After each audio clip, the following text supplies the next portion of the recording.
Oui, oui, ça marche. Donc bonjour à tout le monde. Après une séance précédente très très touchante et émue qui était un hommage à Christophe, mais pas seulement ça. C'était aussi un moment très important, historique, je vais dire. Surtout si je regarde cette séance au regard de quelqu'un qui est de l'extérieur. C'était un moment historique où on était en train de revivre aussi l'histoire d'origine de Rouville, et c'est très intéressant, et merci beaucoup pour ça à nous et les autres organisateurs.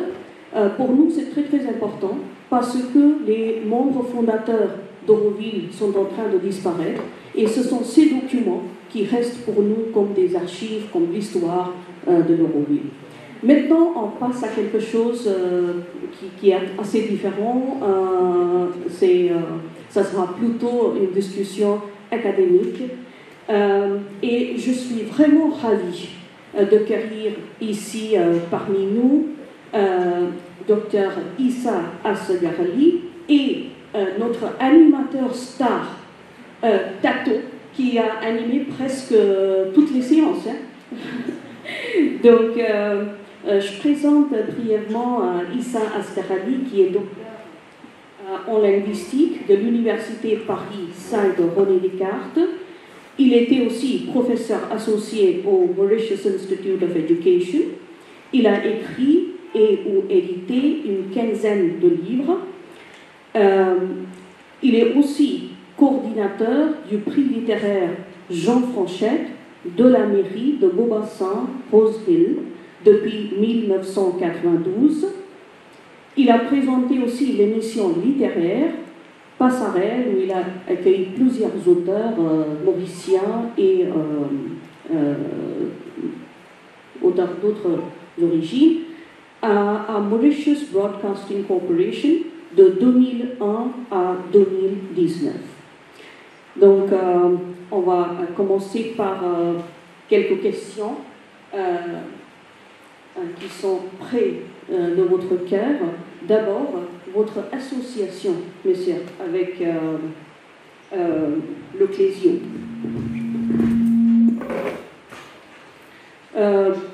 Vous avez, en fait, c'est ce que je me suis rendu compte, une association étroite avec Jean-Marie Le Clésio. Vous avez fait une tournée avec lui à l'université de North Carolina et Duke sur le thème précisément de l'interculturalité et de l'art en 2013. Lui, il a écrit aussi la préface pour votre œuvre qui s'intitule L'interculturel ou la guerre, dont on a parlé longuement. Donc, pourriez-vous élaborer un peu sur cette relation et aussi sur cette fondation que vous avez pour l'interculturel et la paix? Merci, madame. Bonjour.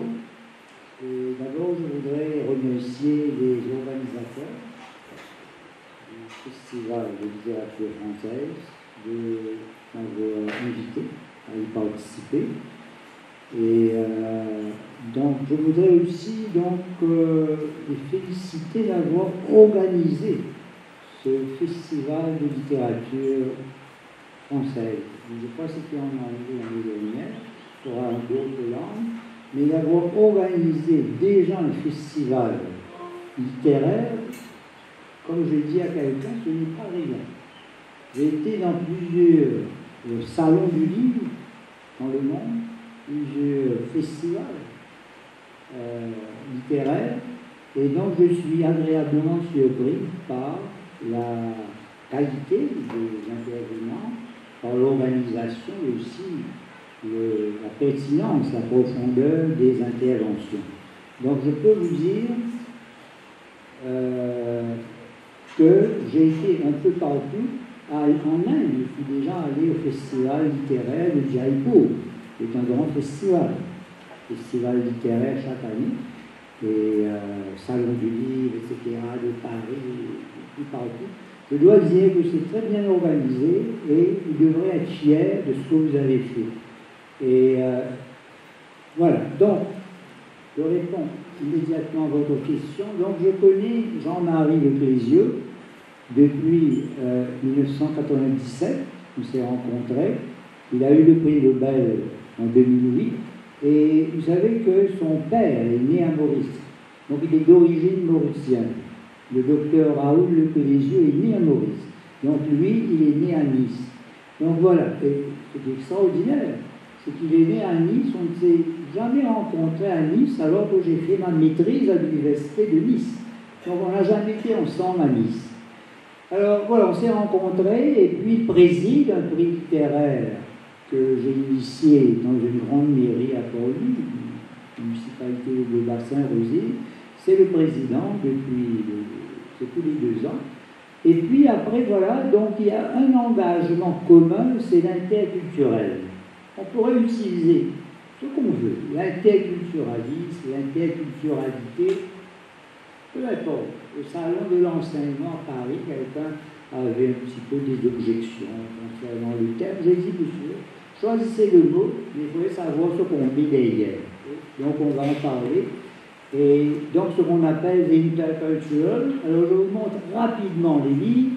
Ça c'est the intercultural and the arts, c'est en anglais. Ce sont les 2 interventions à l'université de North Carolina et Duke. Et si vous cliquez sur votre téléphone, vous pouvez suivre les interventions d'une durée. C'est le miracle du Duke aussi, une intervention d'1 heure.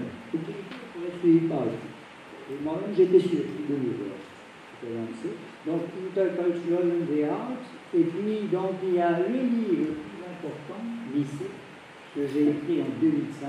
En 2005, c'est l'interculturel ou la guerre, qu'il a préfacé. Et donc, un peu notre association, un petit peu notre engagement date de ça, 2005. L'interculturel ou la guerre, interculturality, ou the intercultural or war. Question d'actualité, avec les guerres en ce moment, déjà 2, et les autres à venir. Donc, je vous signale simplement qu'il y a un livre qui est paru en France, la 10e extinction.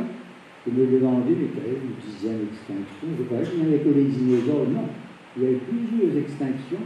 Déjà, la 10e, c'est notre espèce, Homo sapiens. C'est carrément. La 10e extinction, c'est notre espèce. Alors, donc, voilà. Et puis, pour son anniversaire 80e, anniversaire, il est né en 1940, même 84 ans. Hein.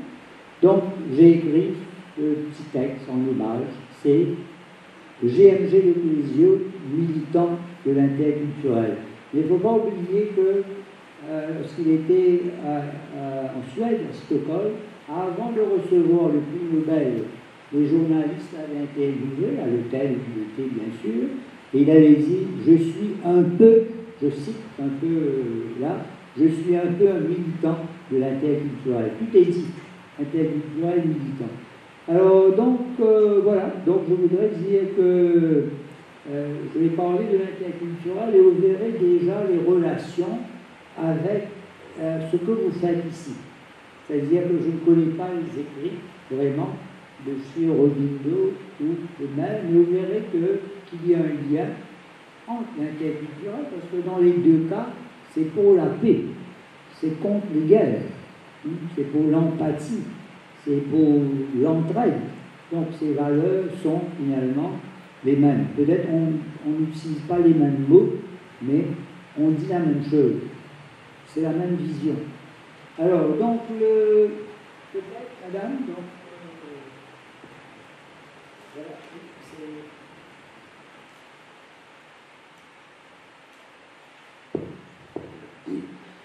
je voulais savoir une petite chose, parce que quand je cherchais le mot interculturalité sur Google, j'ai tombé aussi sur un autre mot, multiculturalité. Donc si vous pouvez nous distinguer un peu sur le terme. Voilà, donc très très bonne question. Pour commencer par ça, une très très bonne question. Et voilà, donc multiculturalisme et l'interculturel, ce qu'on appelle multiculturalisme, la différence. Et donc, vous allez comprendre tout de suite ce qu'est l'interculturel. À Maurice, vous savez qu'on a beaucoup de langues, une douzaine de langues. Je parle déjà trois langues, anglais, français, créole. Mon épouse, 6. Bhojpuri, c'est une langue qui vient de l'Inde. Là, il y a l'hindi, elle a appris, et puis elle apprend le sanskrit en ce moment, elle comprend le hindi. C'est à peu près 6 langues, donc on a une douzaine de langues. Langue tamoul, tout ça. Télugu, peut-être pas dans la vie quotidienne, c'est quand on dit chéri, vous parlez tamoul, c'est-à-dire le chauffeur parle.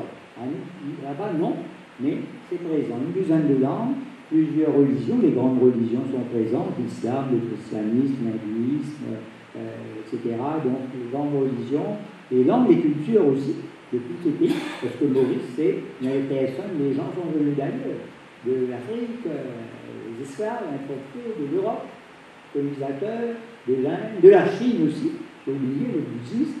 Donc, on a tout ça. Donc, alors, on appelle ça le multiculturalisme. C'est mieux que la guerre civile, c'est ce que je dis. Il vaut mieux que les gens soient là, et la valeur de référence, c'est la tolérance. Nous, on n'aime pas ce terme, tolérance. Ça peut surprendre, d'autres les yeux, non. On n'aime pas, je vais vous dire pourquoi. Donc, on tolère, là, ça va. J'ai dit 1000 fois ça, parce qu'à Maurice, on n'a pas eu de guerre civile. Avec tout ça, c'est indépendant depuis 68, on n'a pas ça. Il y a des conflits, des tensions. Les jeunes, comme ailleurs, comme il y en a ailleurs, au lieu de vous donner la liste et l'ordre. Et donc, c'est mieux le multiculturalisme. Les cultures sont là, coexistent à côté. Hein, c'est un spectacle, donc on a toutes les cultures. Donc, les Mauriciens qui viennent de Chine, c'est danse du lion, l'éventail, etc. Donc, l'autre là-bas, les musulmans, c'est kawal, etc. Et danse de Bharatanatyam. Donc, vous avez tout à côté. Mais c'est pas mal, parce que toutes ces cultures ont survécu à la colonisation. C'est-à-dire que Maurice a été colonisé de 1721 par la France à 1810. Et ensuite, les Anglais sont venus, mais la bataille, hein, la conquête, c'est pas les arbres. Donc, 1810 à 68, on était colonie britannique. Et donc, alors voilà, donc ça a survécu, toutes ces cultures-là, à la colonisation, à la décolonisation, c'est pareil. Donc c'est là, il faut saluer cela, mais on doit aller plus loin que ça. On ne peut pas, ça ne peut pas être à côté, il faut qu'il y ait des échanges entre c'est ça l'interculturel. Et ça dépasse le multiculturalisme. À Maurice, on n'est pas encore, on est en train de suivre cette voie. C'est-à-dire que maintenant, si un spectacle, on met les instruments ensemble, les danses aussi. Vous voyez un peu ce que je veux dire là. C'est pas séparé, l'un après l'autre, mais l'un avec l'autre, mais il faut que ce soit bien fait, hein. Ça ne doit pas être artificiel. Et quand Richard Clayderman joue au piano, il y a quelqu'un là-bas, j'ai oublié, Confluence, qui joue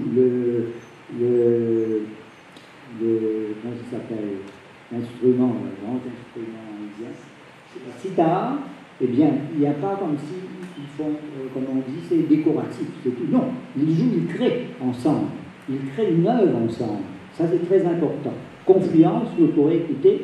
Et donc, c'est ça.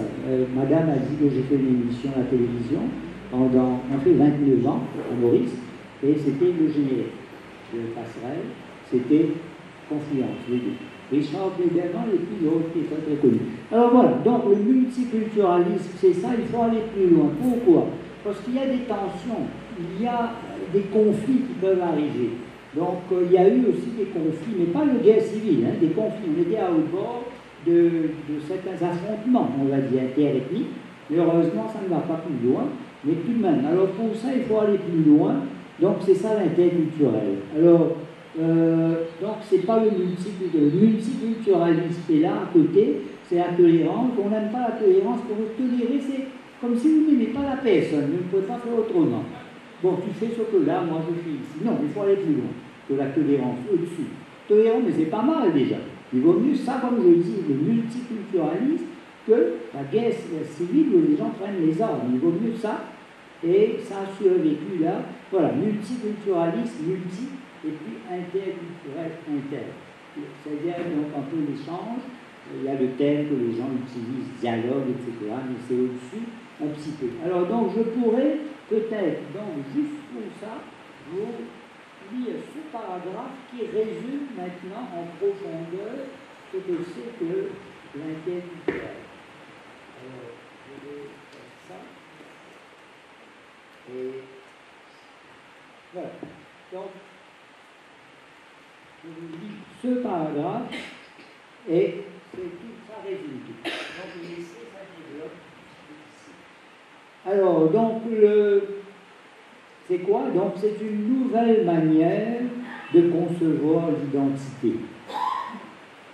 Je ne peux pas, donc, je n'aurai pas le temps de chacun, mais allons prendre l'identité, une question importante. Il ne faut pas oublier que le secrétaire de l'Académie française, Amin Malouf, est l'auteur de Les identités meurtrières.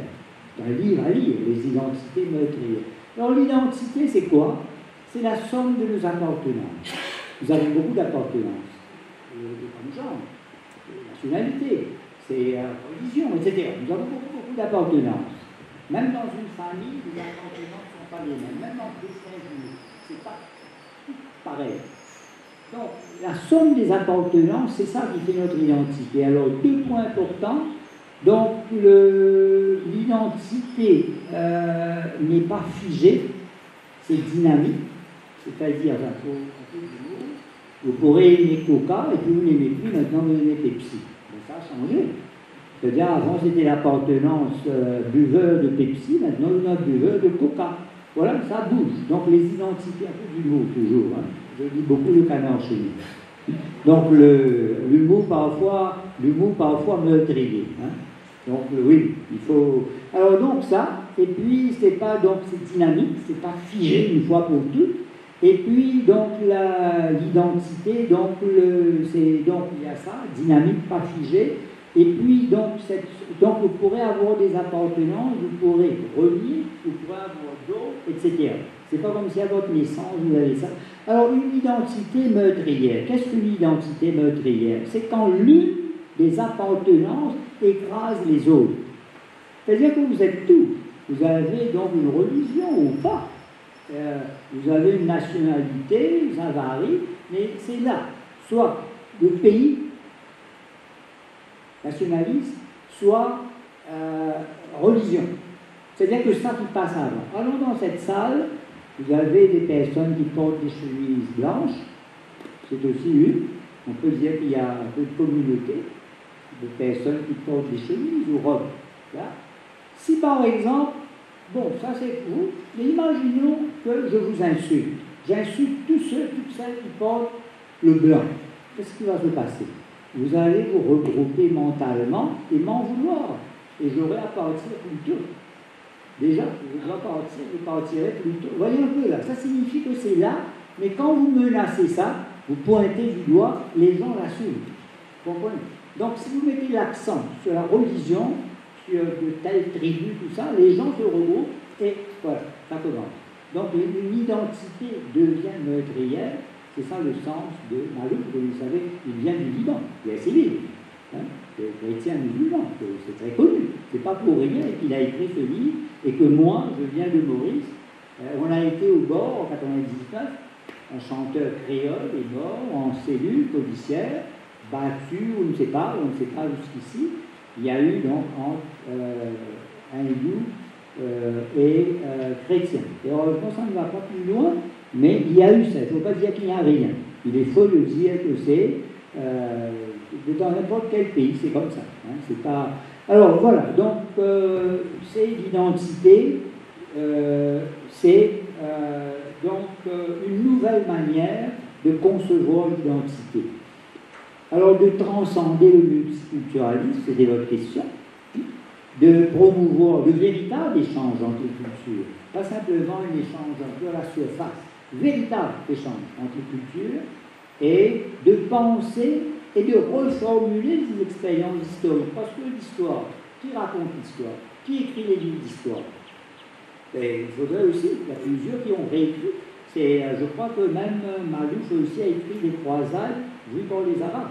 Les croisades, c'est toujours les chrétiens qui racontent. Très bien, on écoute cette version et les autres. Alors le livre, je vous compte encore une fois, Malouf, qui est quand même, c'est pas un auteur marginal, il est secrétaire de l'Académie française en France.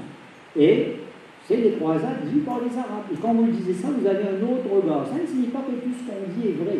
Mais il faut avoir l'autre regard. Vous ne pouvez pas prendre seulement dans un sens, vous prenez seulement de ce côté et l'autre. L'autre existe, il faut. Ça ne signifie pas, mais il faut tenir compte aussi. Donc voilà, ça tombe bien pour ça, reformuler des expériences historiques. C'est-à-dire peut-être réécrire aussi certaines choses. Il ne faut pas prendre ça de l'histoire qu'on enseigne, ces livres sont écrits. Il y a aussi, j'ai un prof à l'université, le professeur Hubert Gerbeau, qui est mort, donc il a écrit l'histoire du silence. Et qui écrit l'histoire? Vous allez prendre les documents, est-ce que vous avez tous les documents? Est-ce qu'il y a des documents qui n'ont pas été détruits? Ah, c'est ça, c'est important. Donc le Hubert Gerbeau, professeur Hubert Gerbeau, le livre L'histoire du silence. Il y a ça, il faut de l'histoire, il faut écrire l'histoire du silence. Donc des historiens. Il ne faut pas généraliser, bien sûr, ça existe. Alors, de refuser la thèse du choc des civilisations. Vous savez, il y a Samuel Huntington, qui est à l'université de Harvard. Il y a quelqu'un qui a dit c'est un idiot. J'ai dit non, il enseigne à Oxford, à Harvard, c'est pas n'importe qui. C'est un livre qu'il faut prendre au sérieux. C'est The Shock, the Clash of Civilization and the Remaking of World Order. Le choc des civilisations. Pour lui, civilisation occidentale et le reste du monde. Occidentale, États-Unis, le reste, c'est ça. Lui, il prévaut. Parce qu'on regarde parfois des gens qui disent qu'il a peut-être raison, parce qu'on regarde ce qui se passe avec tout, les États-Unis, Grande-Bretagne, Allemagne, etc., tout ça, et Chine de l'autre côté, Inde, tout ce que vous ajoutez, les gens pensent que. Alors donc, on a fait à Maurice, à Paris, dans la salle du mairie, une table ronde avec les yeux contre le choc des civilisations. Il faut lire le livre. Hein. Je vous invite à lire le livre. Il y avait aussi dans la salle quelqu'un qui a dit ce livre, c'est un gorille, etc. Avez-vous lu le livre? Non. Il faut lire le livre. Il faut lire le livre. Vous savez quand Mein Kampf a été publié, vous savez combien de personnes l'avaient lu dans le monde? Essayez de trouver le nombre. Combien avaient lu Mein Kampf de Hitler? Pourtant, tout est dedans. Il a tout écrit, tout ce qu'il voulait faire. Non, on a commencé à lire Hitler, Adolf Hitler, lorsqu'il était presque au pouvoir. Trop tard. Tout ce qu'il a écrit, d'ailleurs ça a été réédité, Mein Kampf. Vous pourrez l'acheter. Ça a été réédité, vous pourrez lire. J'ai lu le passage. Tout ce qu'il voulait faire, c'est écrit dedans. C'est noir sur blanc. Et c'était simplement quelqu'un là, pas connu. Et on n'a pas lu le livre. Donc il faut lire le livre de Huntington. C'est le choc des civilisations. Nous, ce qu'on a dit, donc, il n'y a pas de choc de civilisation. En d'autres mots, en une phrase, c'est qu'il a défini les civilisations ainsi, et puis il dit qu'elles sont en conflit. C'est un choc de définition de civilisation, pas des civilisations. C'est-à-dire que vous avez défini comme ça, qu'est-ce qu'une civilisation? On peut se poser des questions. Qu'est-ce qu'une civilisation? Qu'est-ce qu'une culture? Ce sont des questions à se poser aussi. Qu'est-ce qu'une culture? Donc, il y a des jeunes là, dans ça, j'ai déjà été dans beaucoup de lycées, en école. Qu'est-ce que la culture? Qu'est-ce que la civilisation? Quelle différence entre les deux? Alors donc, là, vous avez défini ainsi la civilisation que vous appelez occidentale, et puis là-bas, et puis vous arrivez à la conclusion que c'est un choc. D'après ça, oui, mais c'est des définitions. Il faut voir les définitions.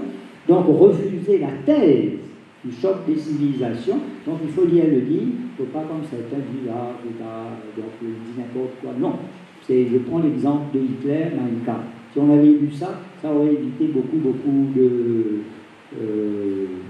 morts. Beaucoup de choses après. Alors, de désamorcer la guerre des langues. Alors, donc, c'est un petit peu, puisque je suis linguiste, sociolinguiste, il y a un livre de mon directeur de thèse, Louis-Jean Calvé, je fais beaucoup de publicité pour le livre.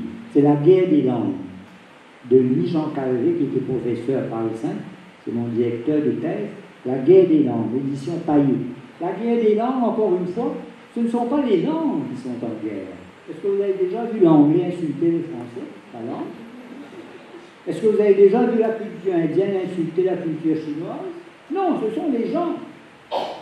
Ce sont les gens, les rapports de force. C'est qu'ils font qu'il y a donc des guerres de langue. Ce ne sont pas les langues, encore une fois. La guerre des langues, oui, il y a des guerres de langue. Hein, mais Simplement, des gens meurent aussi, c'est la guerre des langues, mais simplement que ce sont plutôt les gens, les rapports de force entre les hommes et les femmes, ce sont ces rapports qui font que les langues sont donc l'anglais et le français. Il y a autre chose derrière, mais ce n'est pas la langue elle-même, ce n'est pas l'anglais ou le français. Donc c'est désamorcer donc la guerre, c'est le titre, j'ai mis entre guillemets ici, mais c'est le titre de c'est Jean Calvé, édition Payeux. Cette année, c'est le 50e anniversaire de sa publication, et donc je serai à Tunis en octobre pour le 50e anniversaire, puisqu'il est venu en fait à Tunis.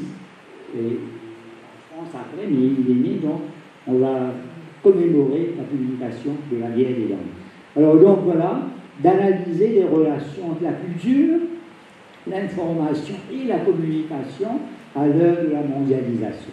Donc ça va bien l'expliquer, c'est clair, hein, les rapports entre, c'est-à-dire information, communication, culture à l'heure de la mondialisation. Déjà peut-être rapidement la différence entre information et communication. C'est pas la même chose. J'ai dit ça à plusieurs communicants qui travaillent sur les communicants de plusieurs ministres, je leur ai parlé de ça. Attention, si vous êtes communicant officiellement, est-ce que vous êtes réellement communicant? Quelle différence entre communication et information? Informer, communiquer. Informer, vous passez le news. C'est ça, informer. Vous envoyez, qu'est-ce qui s'est passé là, vous envoyez ça. Communiquer, c'est autre chose. Communiquer, c'est plus complexe. C'est tenir compte de la réception. Tenir compte du récepteur. Ça, c'est communiquer. D'ailleurs, il y a le livre, encore une fois, publicité, c'est communiquer, alors n'est pas informer. Informer n'est pas communiquer. Voilà le titre exact. Je vous donnerai, il est très très connu en France, le meilleur donc spécialiste. Informer, le titre, c'est un livre de poche. Informer n'est pas communiquer. Informer, vous passez mieux. C'est ce que les attachés de presse font. Vous envoient, voilà, qu'est-ce qu'il y a. Mais communiquer, c'est-à-dire que vous tenez compte, c'est-à-dire de la personne qui vous écoute. Comme j'ai fait un peu de télévision, je le sais, quand je parle, je suis conscient qu'il y a des gens qui sont là, qui se passent avec ça dessus. Et donc, ce que vous dites, vous prenez en considération cela. Donc, c'est ça la différence, puisqu'il faut parfois prendre les mots, voir quel est le sens. Si on continue de parler, on n'a pas de défini ce qu'on veut dire, donc on peut comprendre n'importe quoi. Donc, informer n'est pas communiquer. Je vous donnerai le nom de grand spécialiste qui a écrit plusieurs livres. Alors donc, je vais très vite, c'est de construire des passerelles entre les littératures du monde. Construire passerelles, c'est le titre de l'émission, c'est très joli, passerelle. C'est entre les littératures. Hein? Les littératures aussi, littérature anglaise, française, italienne. Finalement, c'est littérature avant tout. Au Salon du Livre, j'avais l'émission télé, on a été là-bas. J'ai interviewé une écrivain, dame, écrivain de l'Inde, je lui ai dit en anglais. Alors, you are what? Indian writer, female writer, and all that. Et elle m'a dit, j'étais très très content, elle m'a dit, look here, writer, first of all. What will female writer, Indian writer, I don't know, third world writer, and writer. On est écrivain, bon ou mauvais, le reste vient après. Ben, si l'écrivain est mauvais, donc on ne peut pas dire de la suite. Si on est écrivain avant tout, le reste n'est pas est important, mais ça vient après. Le reste est important aussi. Écrivain, ça, tel pays, mais ça vient après. On est écrivain ou on ne l'est pas. Alors donc voilà. Est-ce que je peux ajouter quelque chose? En fait, j'étais vraiment impressionnée par le fait que dans cette œuvre, vous avez vraiment proposé une autre conception d'identité en disant qu'on construit notre identité et que la construction d'une identité est étroitement liée à l'exercice du pouvoir dans chaque société. Donc si vous voulez faire ce lien entre l'identité et la politique. Oui, alors donc évidemment, donc, il y a la politique, donc on va dire les hommes et les femmes politiques qui exploitent cela. C'est-à-dire ils nous disent que vous avez ça, alors que vous avez tout le reste, c'est ça. Donc c'est ça qu'on a les conflits, donc les conflits, on va dire, donc, de religieux, Mais parfois, ils utilisent ça aussi. Il ne faut pas oublier, la politique, c'est les élections. Il faut gagner les élections. Les gens voient, il faut gagner les élections. Parfois, à tout prix. Mais il faut gagner les élections. Les gens voient que c'est une démocratie. Si c'est une démocratie, bien sûr, donc il faut. Ou même, ce n'est pas une démocratie, donc on regroupe les gens autour. Vous voyez, donc il y a fait de manipulation, tout le reste. Donc il faudrait comme si l'identité, c'est pas ça. C'est-à-dire c'est la somme, mais il y a plusieurs. Et donc et cette identité, on l'a dit, est multi, et aussi dynamique. Donc il ne faut pas comme si c'est l'ensemble. Et c'est pour ça que je dirais que mon identité n'est pas votre identité, même pas de mon frère, même Jésus en deux jumeaux. On peut avoir une différence. Donc maintenant, il ne faut pas prendre les gens, les regrouper. Simplement, c'est l'identité et la politique, c'est pour regrouper les gens, pour gagner aussi. Parce que ça peut être le cas qu'il y a des élections dans un pays où la majorité c'est telle communauté, telle religion, on va cibler. Vous voyez un peu ce que je veux dire. Et la mort de Caïn vient à l'esprit. Exactement. Donc, est-ce qu'il y a une évolution dans la situation? Oui, depuis 2000. Oui, un petit peu. Donc, c'est un chanteur, je parlais, Faya, qui avait un meeting.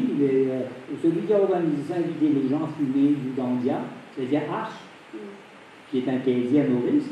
Il l'a fait, et puis, quand les policiers vont aller le voir, ben, les autres ont dit non, et lui, il a dit oui. Pourquoi ça? Il a l'habitude, il a dit oui, donc on l'a arrêté. On ne peut pas le laisser en parce que c'est interdit. On l'a envoyé donc dans le cellule de haute sécurité, à Alcatraz, à Port-Louis, et puis il est mort. Il y a des battus, ou est-ce qu'il est mort par manque aussi? Ça peut être ça, parce que c'est addict. On ne sait pas jusqu'ici, mais ça a été entre les impôts, parce que comme la majorité des Mauriciens, 70% viennent de l'Inde, du musulman. Et la force policière, et par la force des choses majoritaires, ce serait indo-mauricien. La force policière. Et comme il y a la majorité, donc la force policière, ça ne doit pas être une surprise. C'est logique, c'est là. Et donc ça a été, comme c'est la police là-bas, on a dit la police indique. Et donc les créoles, Kaya, donc c'était ça. Donc il y a eu, bon, quand on parle de ça, en passant, parce que je parle de tout ça, c'est pas comme si théorique, hein, comme si je reste dans un bureau, non. Le 22 février 1999, j'ai vu un homme qui a eu un coup de sabre à la tête. Vous avez vu, un coup de sabre. On l'a emmené à l'hôpital, je suis allé, il faut un décapotable par deux policiers en civil, je suis allé, je marchais avec le sacoche.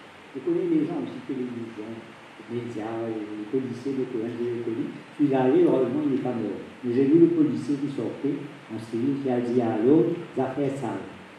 C'est très sérieux. Il a dit à l'autre, le visage décomposé. Donc on ne savait pas ce qui allait se passer. Mais pour ici, 22 février, je cite la date, vous avez vu, je le donne. Ça m'a marqué. Et puis je dois dire que j'ai été dans des endroits à Paris. Je vais parler de Tokyo. Tout de suite après, un ami est venu, il y a une voiture. J'ai été tous les lieux des attentats à Paris. J'ai été à la Belle Équipe, là, à la terrasse. 10 personnes ont été abattues là. 10. Là, Bataclan. La première, je suis allé. Donc je voulais aussi voir ça, pas seulement Paris, Tokyo, mais aussi les lieux. Voir ça là. Et le comble. Il y a un café-restaurant. Là, le propriétaire a été brièvement blessé, mais il n'est pas mort.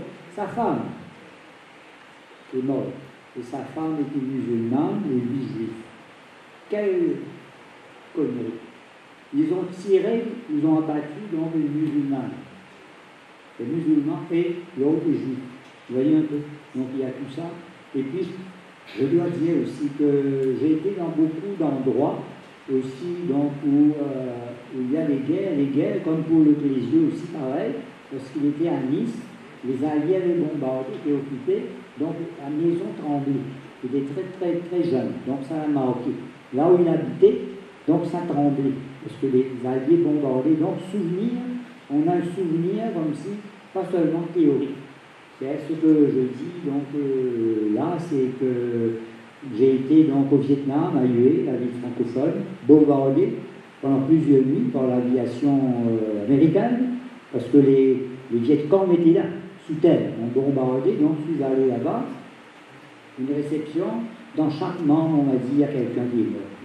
Tous ceux qui étaient à la réception, chaque famille, il y a eu un mort. Donc ça vous dit. Donc ça signifie que le rapport à ça, c'est pas théorique, c'est pas la philosophie, tout ça, pas du tout. C'est-à-dire on parle du concret, d'urgence. Et donc je voudrais juste dire un mot pour faire le lien. Donc je suis donc agréablement surpris que, ne se connaissant pas, ça signifie qu'on a, mais c'est arrivé souvent dans l'histoire, qu'on a un petit peu peut-être des points communs. C'est-à-dire la vision, c'est pour ça que je voudrais lancer une idée. Comme vous avez fait un festival littéraire ici, il est extraordinaire. Ça signifie que la littérature est là, est bien présente, la culture est là. Donc il y a des activités intellectuelles aussi. Alors donc je dirais que vous pourriez songer à une manifestation intellectuelle aussi culturelle où on pourrait faire un petit peu le lien entre ça. P, ça pourrait être intellectuel, P, et puis peut-être la vision. Donc de Aurobindo ou de Mère, quelque chose un peu on peut prendre. C'est ça que j'ai demandé, le livre le plus important de Aurobindo, pas 3, 4, un livre.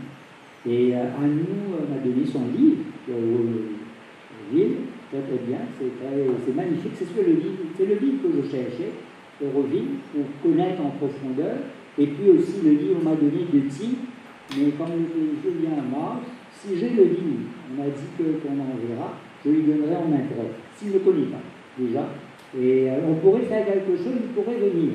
Et puis d'autres aussi, des amis à Carl Benjamin, qui a été Goncourt, c'est un ami.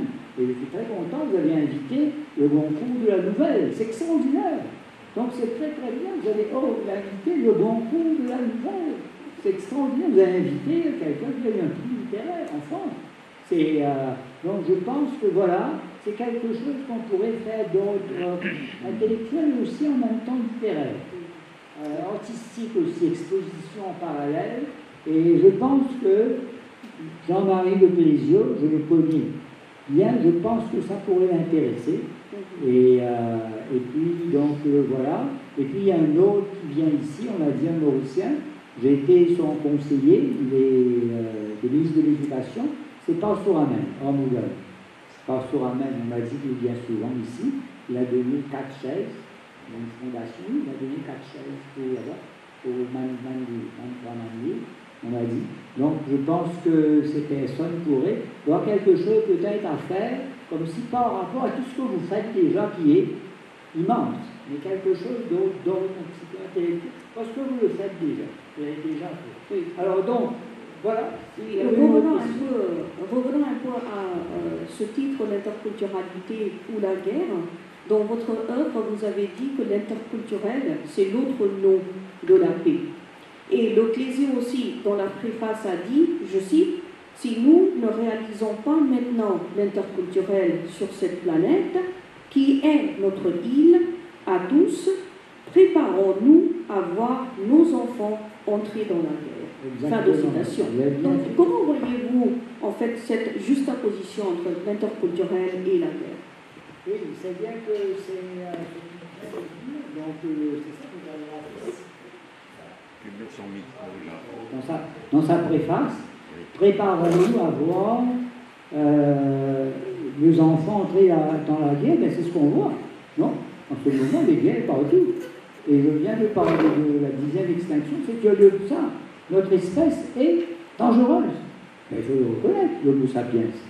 C'est dangereux. Ça détruit tout. On va ailleurs, sur Mars, peut-être là-bas pareil. Avec Elon Musk, on refait la même chose ailleurs. Mais c'est une espèce, il faut reconnaître. Est-ce que vous avez vu les animaux? Est-ce que les animaux, d'ailleurs, un texte par Benjamin le dit, les animaux tuent pour se défendre ou pour manger, mais l'homme non. D'ailleurs, il y a cette phrase, l'homme est un loup pour l'homme. L'homme est un loup pour l'homme.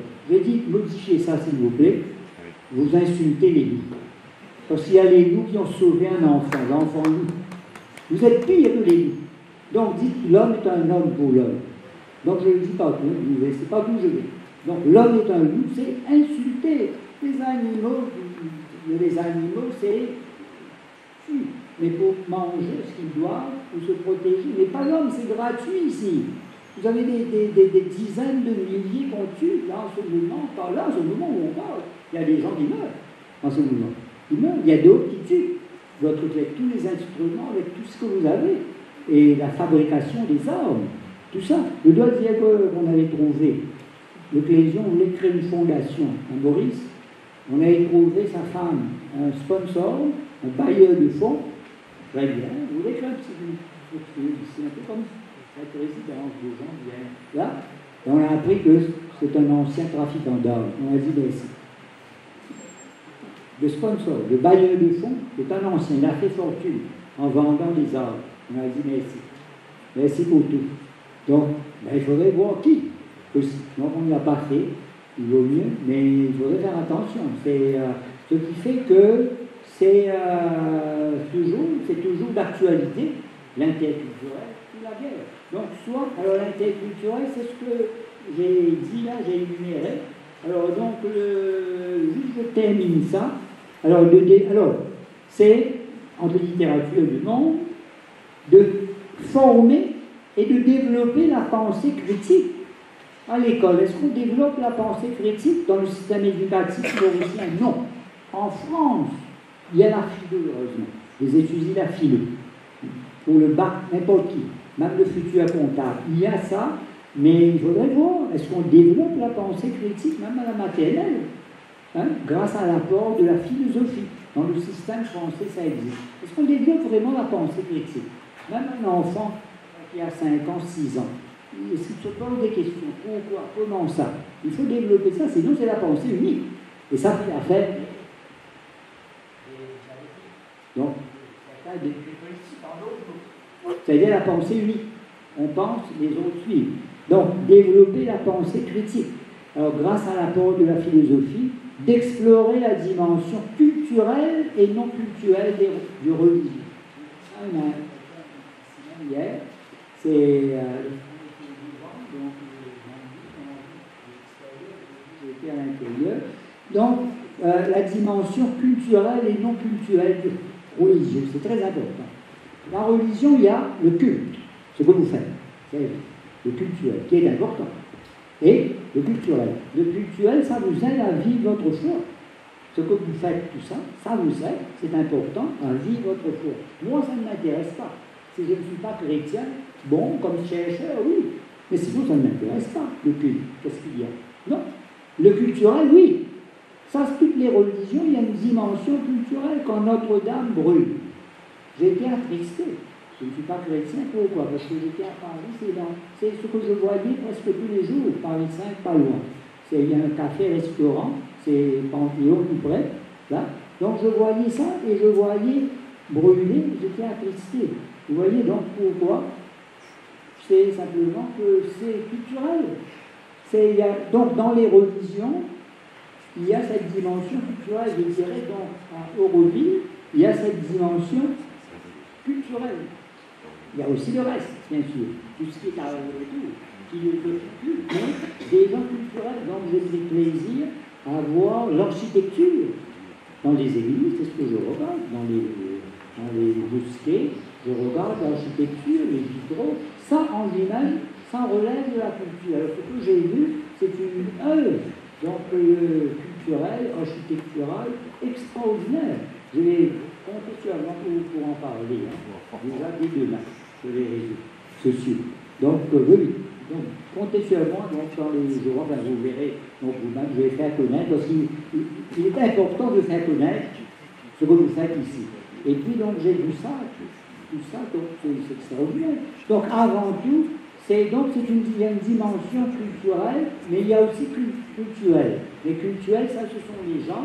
Alors, de mettre, on a dit, d'explorer la dimension culturelle et non culturelle du religieux, d'explorer culturelle, et finalement d'introduire cette nouvelle manière de voir et d'agir. Voilà l'interculturel. C'est une nouvelle manière de voir et d'agir. Je crois ici c'est un peu la même chose.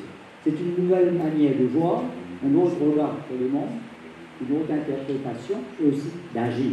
On ne se contente pas de voir seulement, pas agir. Là, vous le faites quotidiennement, 24 heures sur 24, dans tous les domaines, parce que j'ai vu de choses du temps que je suis resté et je parle déjà vite. Donc, ce que j'ai vu, donc, vous le faites. C'est une nouvelle manière ici, donc, de voir le monde et une nouvelle manière aussi d'agir. Agir, c'est important. Je pense que chez Robin 2, donc il y a aussi l'action. Pas simplement comme si, bon, l'autre aussi est important. Donc, bien sûr, mais il faut ça. Alors donc, et d'agir à l'école, espace commun de rencontre et de vie. L'école, le diplôme, bien sûr, tout ça c'est important pour avoir un emploi. Mais c'est un espace de vie, de rencontre. Vous passez combien de temps à l'école? Dans votre vie, combien de temps vous passez à l'école? Primaire, secondaire, université. Beaucoup. Et vous étiez là. Et donc, c'est pas comme si vous veniez vous reparler. Vous êtes là. Donc, c'est un espace de vie et de rencontre. Alors voilà, une telle perspective renferme, on le voit, le sens, l'essence anthropologique et esthétique de la culture.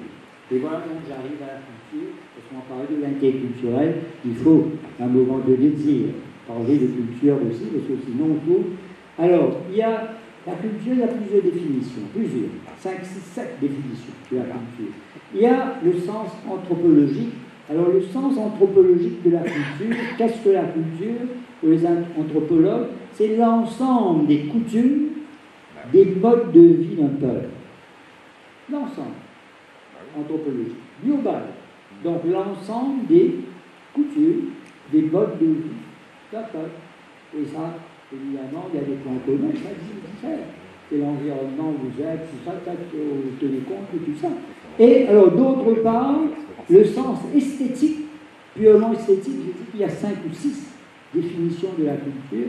Esthétique, c'est la peinture, la sculpture, la musique, la danse, le théâtre, la littérature, l'histoire. Donc ça, c'est le sens esthétique. Donc déjà 2. Esthétique, c'est ça, et le sens anthropologique global. Donc il faudrait savoir qu'on parle de culture, c'est ça. Il y a d'autres aussi, on n'aura pas le temps de voir. Donc, il y a la contre-culture aussi. Ah, il y a une culture, vous avez compte. Aux États-Unis, il y a eu ça, Vietnam. Il y a 40 culture. C'est-à-dire une culture qui prend ça dans la rue. C'est impopulaire. Il y a toujours ça. Même aujourd'hui, il y a toujours une culture qui vient de la rue contre. En haut, establishment, comme on dit. C'est counter. On n'a pas le temps. Voilà, mais simplement, je voudrais. C'est juste ici. Donc, j'avais dit ça là. C'est qu'est-ce que l'histoire humaine, puisqu'on a parlé de beaucoup de thèmes. Qu'est-ce que l'histoire maintenant? Je dis ce que je pense. Alors, qu'est-ce que l'histoire humaine? Est-ce que c'est une sorte de course darwinienne, régie par la loi du plus fort, vers la domination et la suprématie? Est-ce que c'est ça? Pour beaucoup, c'est ça. Pour beaucoup, dans le monde, ceux qui sont aux commandes là-bas, c'est ça. Course darwinienne, régie par la loi du plus fort, vers la domination et la suprématie. Est-ce que c'est ça? Ou plutôt, une vaste entreprise commune. Voilà l'autre vision. Une vaste entreprise commune. De ces deux visions, fondamentalement incompatibles, dépend la guerre ou la paix. Voilà. Quelle conception de l'histoire, quelle conception de la culture, quelle conception de l'identité. Alors ça, tout le reste suit. L'interculturel, c'est la seconde vision. C'est l'autre nom de la paix. Je voudrais dire quelque chose aussi sur les cultures. Que sont les cultures maintenant, après la définition? Elles ne sont pas des commodités que l'on peut posséder, comme des voitures, des chaussures. On possède des voitures, des chaussures. La culture, c'est pas ça. Non, ce n'est pas des commodités.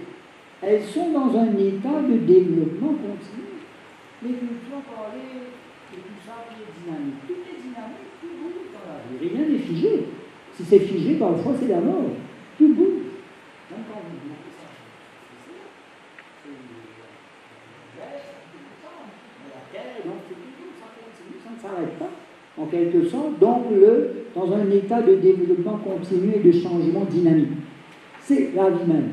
le dynamisme, ça bouge. Tout en maintenant entre elles des interactions constantes. Ça signifie qu'il y a des rencontres, il y a l'échange. Il y a toujours des cultures, donc des interactions constantes. Évidemment, parce que les gens voyagent dans la même rencontre. Les gens se rencontrent à travers eux, il y a des cultures qui se rencontrent. À travers eux, les cultures se rencontrent, mais ce n'est pas les cultures elles-mêmes. C'est abstrait. Alors donc, après, c'est ça le terme que j'ai utilisé un peu savant, académique, excusez-moi, ce sont des configurations multipolaires aux frontières bougeantes. Configuration multipolaire, il y a plusieurs choses. Même dans la culture, on va dire, américaine, anglaise, où est le centre de la culture anglaise? Canada, Australie, États-Unis, on ne sait pas. Donc il y a, peut-être pour la francophonie, il y a le centre Paris, c'est dommage, mais ça bouge. Il y a l'Afrique. Le centre pour la culture, ça a été la faiblesse, ça a été dénoncé, culture française, Paris, France. Non, ça doit être partout. Il n'y aura plus de population francophone en Afrique qu'en France. Vous savez, il y a des nombres. Combien? Il y aura beaucoup plus dans une ville, peut-être un pays. Ce qui fait que ça bouge, la francophonie, j'ai dit ça aux francophones, apprenez un peu à réduire ça. Vous ne pouvez pas être comme si le centre, prenez pour les autres, Espagne, espagnol. Mais c'est l'Espagne, mais c'est aussi l'Amérique du Sud. Donc ici, c'est comme si tout est centré. Ah, j'espère que Amin Malou va décentrer un peu. Étant l'auteur va décentrer. Voilà. Alors, donc, oui, c'est intéressant, c'est ce que vous avez dit à propos de la culture et le fait que ce n'est pas figé et c'est en mouvement tout le temps. Et plusieurs critiques des îles ont déjà, par exemple, Édouard Glissant a déjà évoqué cette idée. C'est vraiment intéressant et j'étais frappée par ce que le Clésio a dit dans la préface, je cite, « Ce sont les gens des îles qui ont le bien conçu et exprimé, pratiqué la nécessité de la relation, parce qu'ils sont nés sur des terres de transit, terres de contact. » Il évoque le Clésio, Édouard Glissant, un critique caribien, qui a dit, je cite, « Mascarenes, Antilles, archipels qui ont 100 ans d'avance sur les sociétés continentales en matière de métissage, de diversité culturelle et linguistique, de rencontres entre religions. » C'est remarquable, c'est ce qu'il a dit. Et selon vous, quel est le rôle des îles comme les Caraïbes, l'île Maurice par exemple, la Réunion, Madagascar, pour mieux comprendre cette idée d'interculturalité? À l'instant, il n'y avait pas de population autochtone. Les gens sont venus comme Maurice, mais rien. Au début, il y a rien. Les gens sont venus. Premiers qui passent, les Arabes, les Hollandais, etc. Français qui colonisent, etc. Donc, c'est ça. Et puis, les gens qui viennent aussi d'ailleurs. Ils viennent d'ailleurs, de plusieurs. Donc, avec leur langue, leur religion, leur culture, etc. Mais ils sont là. Ils sont en relation. Parce qu'ils vivent là, sur cette terre. Ils viennent d'ailleurs, mais ils vivent ensemble. Donc il y a des relations là. Et donc c'est un peu, ils sont un peu, c'est ce que le Clésio dit, un peu plus sensibles à cela qu'ailleurs. Parce qu'ils viennent donc d'ailleurs. Je dois dire que pour Maurice, non seulement ils viennent d'ailleurs, il y a beaucoup qui vont à l'étranger. Il y a ici même, il y a une. Hein, donc Doris, qui est mauricienne, qui vit ici. Donc les Mauriciens viennent ici, et puis il y a beaucoup qui vont partout, Canada, Australie, la diaspora est immense. Hein. Ce qui fait qu'on vient, on repart, mais c'est toujours comme ça. Vous n'êtes pas là. C'est comme si, comme on dit en créole, nombril enterré. Le nombril, c'est que vous venez d'ailleurs, et puis donc vous allez, donc, c'est ailleurs, terre de transit, comme on dit. J'ai une petite question, parce que comme vous connaissez le Clésio, vous avez lu ces livres, comment l'interculturalité indienne est présente dans les textes de le Clésio? Parce qu'il n'est pas d'origine indienne. Donc, de quelle manière? Parce qu'il y a toute une série de livres de lui qui portent sur cet aspect interculturalité. Oui, alors donc, j'ai laissé donc là-bas une grande revue aussi sur le Clésio, parce qu'il a eu là-bas le prix Nobel, ce numéro hors série. C'est dedans en hardcover, sur de l'autre côté. Donc, en fait, c'est mon épouse qui répond à la question. C'est, peut-être vous pourriez voir ça, plutôt comme ça, mythologie et philosophie de l'âme, dans l'œuvre de plaisir. Donc, elle parle de ça en profondeur. Et simplement qu'il est attiré un peu partout. Parce que vous savez qu'il parle l'espagnol aussi. Il a vécu avec les Indiens. Pas n'importe où. Il a vécu avec les Indiens, je ne sais pas quel nom, là-bas. Donc, en Amazonie. Donc, il a vécu là-bas. Donc, il est toujours attiré. Il va vers l'autre. Donc, à Maurice, donc, comme vous l'avez dit, il n'est pas d'origine, donc rien avec l'Inde, mais venant ici, donc, voilà. C'est, vous verrez la photo en couverture, c'est une photo prise en Inde. À Calcutta, je ne sais pas où, mais c'est là. Donc, il y a ça, effectivement, il y a plusieurs textes, mais le fait qu'il vient, Maurice aussi, rencontre les gens, il connaît. N'est-ce pas? Donc, il est vrai. Donc, vous pourrez voir cet article le plus long, c'est mythologie aussi, mythologie et philosophie de l'Inde. Ça a été écrit par un épouse qui s'écrit in search of yourself in sadhana aussi. C'est un petit peu sur ça. Je pense qu'elle souhaiterait le rôle de venir ici. Ok, donc voilà.